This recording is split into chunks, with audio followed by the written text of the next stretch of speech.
Hey everyone, welcome back to the channel. Today I've got like a mid-season progress video on the F1 2022 season, and of course basically I'm going to be looking at how the season's going so far for all the teams.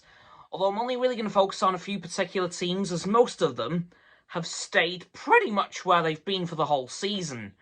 But some teams have started to swap and change positions. Now, there are going to be four teams that I bring up in this video specifically, which are, surprise, surprise, Red Bull, Ferrari, Mercedes, and Haas. Hear me out. Because these are the teams that have made the most changes to their... Well, these are the teams that have changed the most from the start of the season to now, which is just after Canada, for those who aren't watching as the season's going on. So this is just after Canada 2022, and I'm going to really talk about how these four teams have changed very drastically from where they began.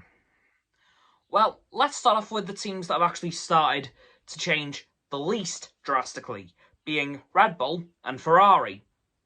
They've merely swapped around, because as we know at the start of the season, the Red Bull engines, well, they weren't reliable at all. They popped at every single opportunity. They either just died, had fuel pump failures, they had hydraulics issues. It was just a disaster for Red Bull at the start of the season. At one point, it was more of a case of, when is a Red Bull engine going to pop?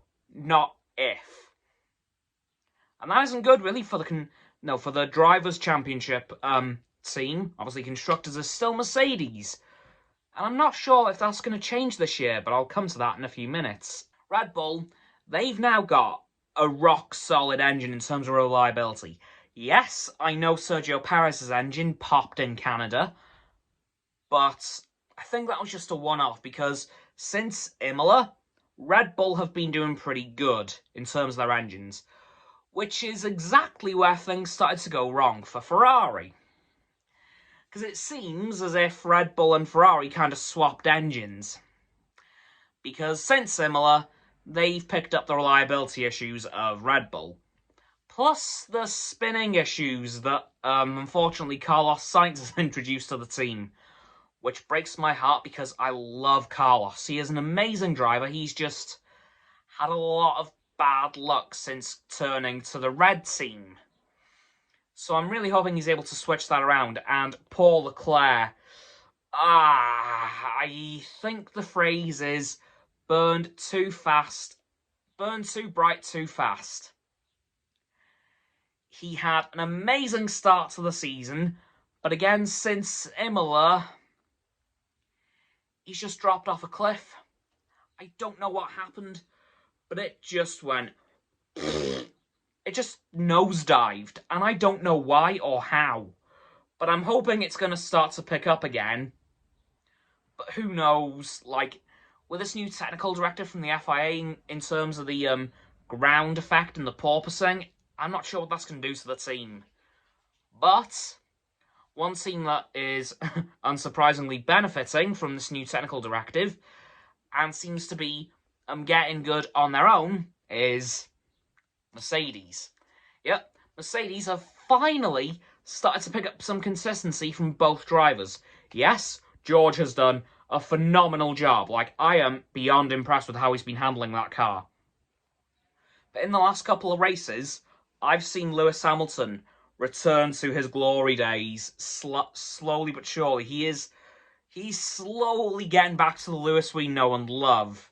Like, of course, in Canada, he was pretty high up on the grid, third to be exact, which is his second podium of the season, so I'm hoping he's able to replicate that at Silverstone this coming weekend. Yeah, it's Silverstone this time around.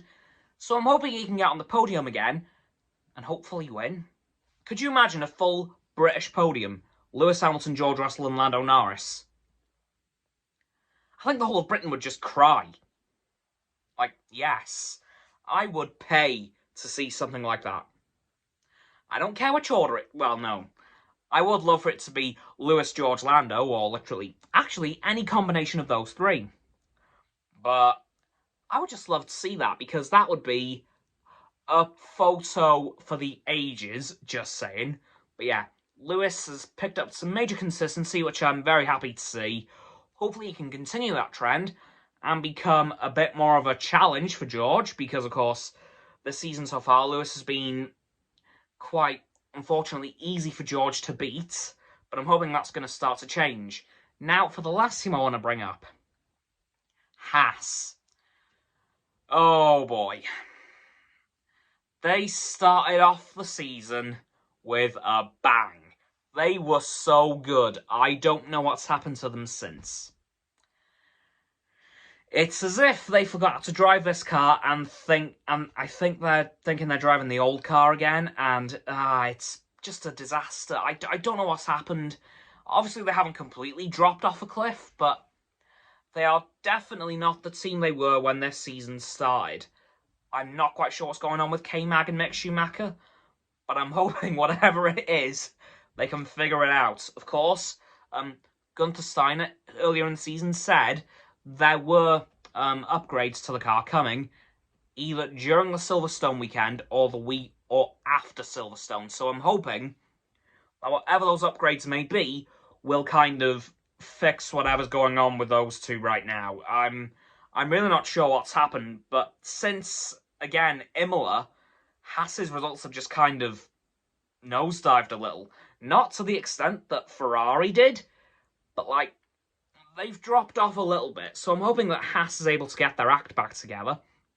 Because as we saw from the early stages of the season, like the first 3 races, we saw they were kind of doing really well in comparison to last year, although that's not really hard. But as for the other 6 remaining teams, those guys have kind of stayed where they've been all season. And you know what?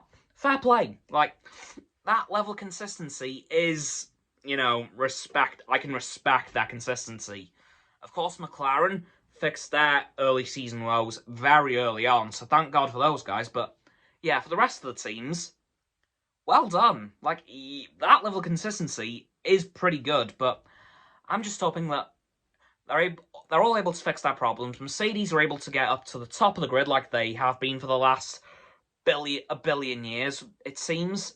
So yeah, that's going to do it for this video on the almost mid-season review of the 2022 F1 season. So, please don't forget to like this video, subscribe to my Roxo and Frost's channels. They're in the description, press a button. Down there, of course, yeah, that big red one, unless you've already subbed. Then it's great. Thank you for that, by the way. And once you've done that, please don't forget to click all 3 of our bell icons to get all 3 sets of our notifications. Comment as well, because why not? And let me know what you've thought of this season so far, and what you think is going to happen in the second half of the season when the summer break is over, after the next race after Silverstone. Once you've done that too, please don't forget to follow me on my social medias. They'll be in the link tree in the description. Once you've done that too, please don't forget to check out Roxanne's website and Frost's Instagram. They will be below the link tree in the description. And lastly, please don't forget to share this video with all of your friends so they can join the infinite loop of liking, subscribing, commenting, following, and sharing, and around and around and around that loop. And I'll see you guys tomorrow with another video. Goodbye!